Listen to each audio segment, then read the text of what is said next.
hello and welcome back to another vlog. And as you can see, everything is coming together so nicely. So in the last vlog, a lot of the light fixtures weren't there yet, a lot of the carpentry stuff not yet there. But now light fixtures are there, everything's painted, the bulbs are in, everything's tested. And yeah, super nice. Like, I don't know if it's the same in the video, but then in real life, I super love the lighting. So the idea is to have it be like kind of warm, but then not too yellow, if you get what I'm saying. So it's like fresh and alive, but not sleepy, if you get what I'm saying, right? So that's the idea behind the lighting. And what I super like about the combination of the lighting and the colors of the space is that although the place has a lot of white and neutral tones, the lighting makes it so nice because the light plays around the neutral tones of the place. So it's like this is a whole canvas and the lighting's there to make everything else look pretty. And yeah, so agenda for today, I have to do some measurements with the carpentry work because we had some hiccups with the sizing of the appliances and how they'll fit into things. So we're gonna do that in a bit. Then we also have to drop off some stuff. So finishing touches actually. So that's our bench right there. I'll show you more around the place in a sec. Then we have the counter here. It's not yet done, but essentially in this entire open space right here, the only thing that's missing is the furniture, and that's already been delivered. It's just held up in where we're storing all of the materials that we're gonna be bringing in once all the construction is done and dealt with. And yeah, super nice. It's so tiring honestly, but so fun. So just imagine this entire space filled with wooden tables, wooden chairs, and it's gonna be such a vibe, right? You're gonna have it, nice coffee, nice pastries, nice food. I love it. Oh, we also have to do some stuff for social media. So something that I wanna do for our social media, right, is be super real. And I already talked about this in the last vlog and how I super admire like people from Fabrique Bakery or whatnot. And people also said Jessica Lynn, I like her content too. And something along those lines is what I want to do for our content. So right now I'm filming something for TikTok. It's going to be like a sort of like behind the scenes of making this cafe. It's just going to be a post on my main account first. Then we'll do posts for the moka TikTok maybe next time once we have like everything set up. But for now, this is like the raw behind the scenes of everything coming to life. So yeah. Let me see you move. Come on. Okay, let me show you around. So one of the reasons why I chose this place was because I definitely wanted a place with a lot of natural light, right? Because like no matter how good your lighting is inside, no matter how good your lighting is, nothing beats a place with good natural light during the day. So at night we have this super nice warm lighting, but then during the day and afternoon we have this nice natural light coming in. So yeah, quick tour of the place. This is our bench area right here. So they're still doing the finishing touches, but yeah, bench area, then there's gonna be like tables, then naturally there'll be seats in front of the tables, so you know, that kind of setup. Then over here we have, oh, my favorite thing by the way, check this out, this lamp. I think that's my favorite light fixture from all our light fixtures. So that one is my favorite. Second favorite is that one. So it's essentially like a track light, but then it's stainless steel and you can kind of like rotate the lamps, if you get what I'm saying. Like, I don't know how to explain it, but like the bar there, like the track, you can move it if you want to. So it's pretty cool, it makes it like a lot more dynamic.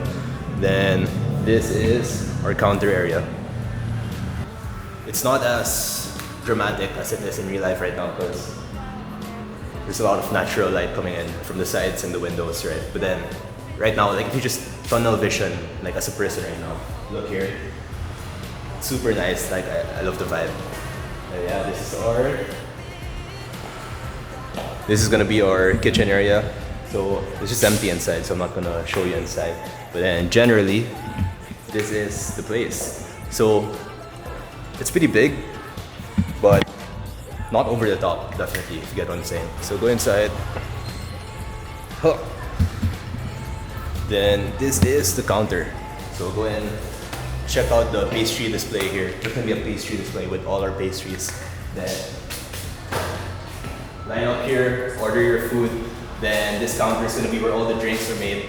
Then this is gonna be sort of like an open kitchen bakery sort of setup where you get to see like stuff being made, like the doughs being rolled out, the pastries being made, blah blah blah, being shaped. Then you order your stuff, right? So you order here. Then you go choose your table, right? Then not too sure yet what the flow of things are gonna be 100% yet, but generally speaking, it's gonna be one of those setups where you order, then you sit down, then you know what? I'm not sure if it's gonna be a thing where 100% you pick up your food, or we'll bring the food to you. Because as much as I want it to be a pick up on the spot there also, I also want it to be sort of a situation where I get to bring stuff to customers so I can say hi to them or like, you know, connect with people, right?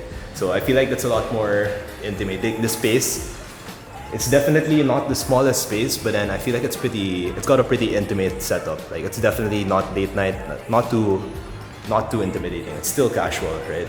But then, I don't know, I just feel like this is a place for conversations. You get what I'm saying, right? Like I want people to come here and have good conversation with friends, and I want that to be the general vibe or thing that people want to experience here. Then yeah, this is the place.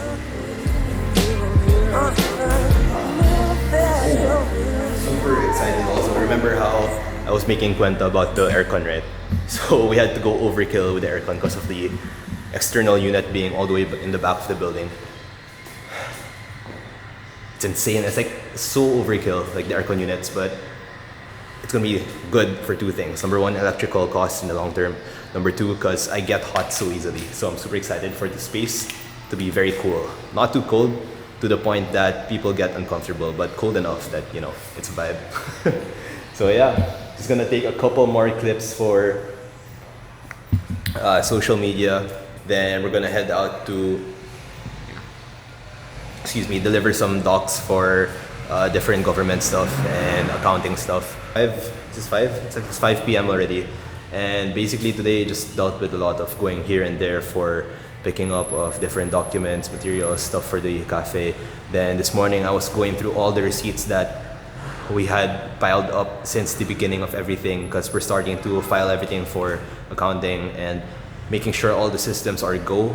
Like literally, we're so close to opening, and then I'm so excited. Like it's hard to properly put it into words aside from the fact like that I'm just excited, right? So honestly, in the end, I don't know what the hell is gonna happen. I'm not experienced whatsoever, but you know, you just gotta do it, right? And hopefully I do it well.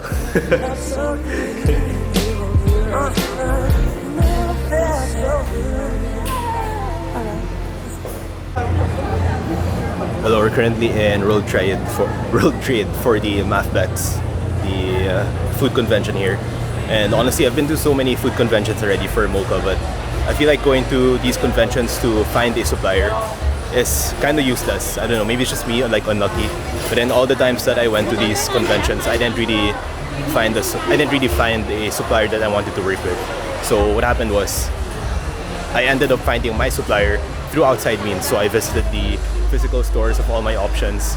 Then the reason why I'm here today is because when you go to conventions, you get convention rates, right? So you get like special prices. So I think the way to go is you find your supplier outside, like go to the physical stores around the city.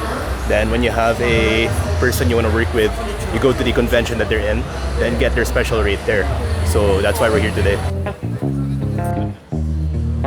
Na-adjust yung time nito? Yes. Yung ito pwede rin? Yes. Pwede rin. Throwing petals like, do you love me at night? Yes, cheer. Head is spinning and they don't know when to stop. Same lang naman yung atom din to. Atom to. Yes, Okay, we're done with the convention. Honestly, not the best result. The promos were almost non-existent, and the brands were so limited. Like most of the brands were random franchise stores from China, Taiwan, and other countries. So not much suppliers going on there. but we did get a couple of calling cards for quote-unquote executives in some brands. So we're gonna contact those, hopefully get a promo through those numbers. But yeah, here in the fair alone, not a good result. And something that I hate about going to Road Trade also is that their parking is so bad. Like the Road Trade's there, right? But then they probably only have maybe slots for 80 cars. Then you have to walk all the way across the highway or whatever road that is, then into this super bad stony parking area. Okay, I was supposed to go home, have dinner, and work at home. But I got so hungry and I was like, you know what, I'm in the area anyway, might as well try some random super Chinese restaurant. So one thing about me is that I love the types of Chinese restaurants that really feel like you're in China, if you get what I'm saying. So like super spicy, super unique, I guess, if you haven't tried it much. But yeah, long story short, for high school, I had to live in China for 3 months, and the food I had there every day was insanely spicy. But now I'm used to it, and even if I eat it, it won't matter. One Chai Ali.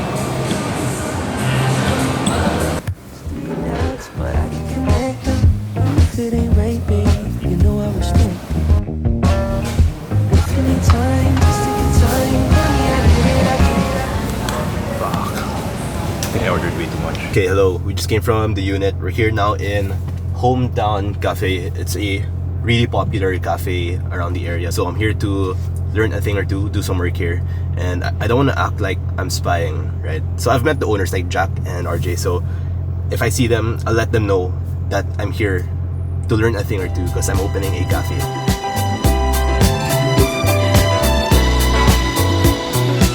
Okay, hello. Done with work so far. Basically, did a couple of stuff for Moka socials, and I also posted that TikTok that I was talking about in the other day while I was in Moka. And yeah, here at the gym, honestly,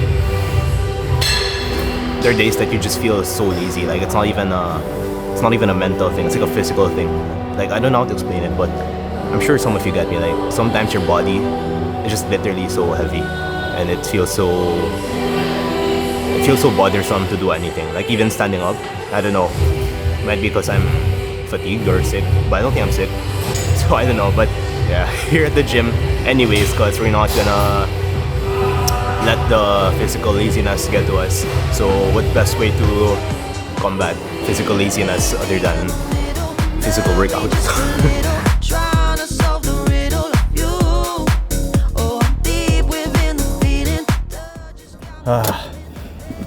Whew. The craziest part about that workout is that was literally one of the best workouts I've had recently. Like it's up to you what you define to be a good workout, but to me it's like I get to go through the whole workout doing heavy sets, not necessarily PR, personal records, but going through all your sets and being able to push yourself to finish each set until failure. Okay, hello. Here in quick update from that last clip. I was definitely sick. Like when I got home, I literally collapsed, and I was like, I slept at 8 p.m. and throughout the night I kept waking up, going to sleep, waking up, going to sleep. Then I couldn't sleep. Then come 3 a.m. I couldn't sleep at all, so I was just on my laptop. Then come 5 a.m. I was knocked out again. Then the next day I was just like sneezing, coughing, headache. It was so bad. So yeah, do not push yourself when you're feeling weird. But anyway, we're here in oh, is it blurry? We are here in the building because we are going to survey the damage. So I'm gonna show you guys one of the struggles with the actual construction of the unit. Basically, we had ordered glass blocks, right? And it's standard procedure to order extra in case some materials break. So whether it's tiles or paint or glass blocks or raw materials, whatever, you always order extra. Now, the problem is, these are glass blocks, right? So they're super fragile. So not only did some of the ones that are to be installed crack, also the extra ones crack. So it's not a lot, but then the point is the actual thing that the glass blocks are meant for is affected. So we have to get extra. Now, when you buy from places like Wilcon or Home Depot, super nice because they have this policy where you can return and exchange anything as long as it's not installed yet, whatever. So essentially you bring the raw material to your site, and example, it cracks there, like what happened to us, right? Super easy to return it, super easy to exchange. But the problem is, number one, the supply. So normally when you order stuff in Home Depot or Wilcon, you have to order them, right? Then they'll come from the warehouse or be ordered abroad first. It's gonna take a couple of weeks somehow. So when you're exchanging the items, it's fine, the policy is there, it's no problem, but then you have to reorder those things. So the glass blocks, it took us maybe 3 to 4 weeks, if I remember correctly, to order those. So I was calling with the person handling my account. The exchange is gonna take another 30 days. So what happened is I went to a different store and I bought a sample of a glass block that looks very similar to the one we have, and I'm gonna bring that up right now. We're gonna see if it looks similar to the glass blocks we already have. Then hopefully it matches. If it does, I'll just buy from that store because they have some ready stock.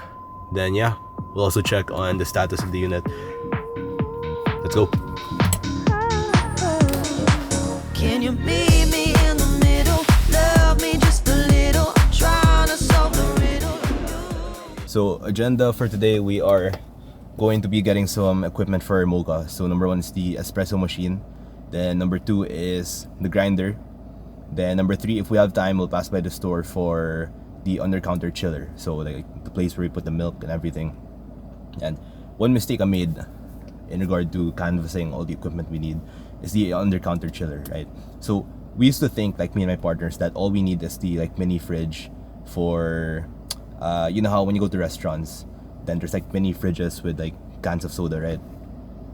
We were so wrong. It's like, imagine going to a hotel, then you have the mini fridge, right? You open it, it's cool, but not totally cold. So the ones in restaurants for the cans is like slightly colder than that, so it's good for drinks, right? But imagine opening and closing that and opening and closing that throughout the day, like to get the milk, to put in, I don't know, creams, whatever. It's gonna be so bad, not just for the coolness, the temperature inside, but also for electricity, because the machine's gonna be working so hard to bring the temperature up to level. So right now, it's like an extra expense that we did not expect. Like so many different unexpected expenses throughout this whole journey. Not even operational yet, but so far, very, very good progress. Like all I can say is that very, very soon will be operational and opening. So yeah, we're here in Pasig in the 12/28th. So it's one of the retailers for Coriaico. So if you remember, I think like last week we went to the MacBex, right, for Gemini. So that's the machine that we're aiming to get for our cafe. Everyone knows La Marzocco. It's like the king, right? Either La Marzocco, then if you don't get La Marzocco, you probably should have like Rocket or Sanremo or whatever. So I don't know, there's like a lot of snobbish behavior around that. Like if you don't have that, you might not be cool. But then for me, it's definitely cool to have those, but then it's definitely a premium, if you get what I'm saying. Like definitely you're paying for something that'll last a long time, but then at the same time, it's not something that every startup cafe or restaurant needs right off the bat, right? Because it's so expensive. So we're going with Gemini. It's not necessarily a cheap brand. It's also premium, but it's not La Marzocco. So it's like cheaper than La Marzocco, but then it's not a cheap machine. So fun fact, when it comes to espresso machines or making coffee, for the people who don't know, the more important thing is actually the grinder, not the espresso machine. So if you ask any coffee enthusiast or expert, between someone who has a La Marzocco, for example, and a La Marzocco paired with a grinder that's, I don't know, let's say a grocery grinder, versus somebody pairing a very entry level DeLonghi, maybe like 8,000 peso espresso machine, together with a grinder that's not even premium, let's just say like a random 30,000 peso grinder. That person who has the 30,000 peso grinder is gonna have a lot better results as compared to the first person with the La Marzocco. Let's head on in. Let's get our espresso machine first, then we'll get our grinder later. Na mababasa kundi na Okay, right now we're gonna test the discrepancies between shots to see how accurate the grind by weight is. Because like that messes with the workflow if every shot is like different and you have to scoop out or add grinds. So we're gonna test that right now. Ended up not getting the grinder. Also the camera's bad because I had to rush and drive. So I didn't have time to set up my camera. Some camera's just here on the side. But basically, we didn't end up getting the grinder because, long story short, the accuracy is not good. So what I mean by accuracy is like the amount of beans that comes out. So standard amount of beans that you want is 18 grams, right? So for example, if you're gonna do 18 grams to make every espresso in your cafe consistent, you're gonna want a machine that has high accuracy. So a good machine would be around plus minus 0.3 grams. So that would be 0.183 or 17.7. Then this machine, it went all the way up to 1 gram. So I didn't want to force things because obviously this is a big purchase for the cafe and I have partners to think about as well, not just myself. So I didn't force it. I got the espresso machine, which is really good, and I have no doubts about that machine. So confident to bring that in and use our money for that. But then the grinder, I did not force it. So we're actually not gonna have enough time to go to the store for the proper grinder. Well, not really proper grinder, but the original grinder that I wanted for moka, because we took so long in that store trying to figure out the grinder there. So right now we're on the way to a meeting and we'll just go to that grinder store on a different day. But for now, we have our espresso machine, which I'm really happy about. Like, it's an insane feeling because throughout the process of making mocha, we've had so many expenses. And it's not to say that the espresso machine is not a big expense, but then it definitely isn't among the top expenses. Because when you're building a cafe, especially with a physical store, right, you have all these expenses from construction to legalities, permit. But despite that, buying this machine, this espresso machine, despite it not ranking among the top expenses, it's sort of like a landmark purchase because like we're making a cafe. So obviously you need the space, you need to construct the place, you need to incorporate your business. But when you're making a cafe, what's the first thing you think about? Your espresso machine, right? So buying that machine, it was like, it's kind of dumb to say because I've been working on mocha for so many months now. But it finally hit me that we're making mocha and we're so close to being operational. I'm enjoying sharing this whole process of all these different frustrations and milestones and learnings with you guys, because starting mocha, I didn't have experience in the sense that this is my first cafe, right? So there were so many things that I had to learn on my own. And in our family business, a cafe is like a stark difference from what we do growing up. So naturally, growing up as kids, we help out in the family business. Then moving on to college, get deeper into the things you do. So that also affects your expertise or things that you know when it comes to working.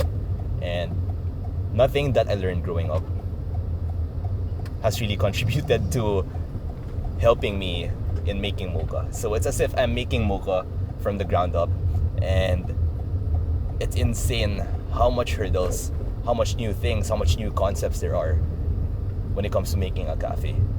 So I'm not only making these videos to vlog and add to my channel. It's also sort of like it's my way of helping other people not have as much frustrations as me. Or I don't know, for some people, maybe they find comfort in knowing that some people are going through something that they're going through.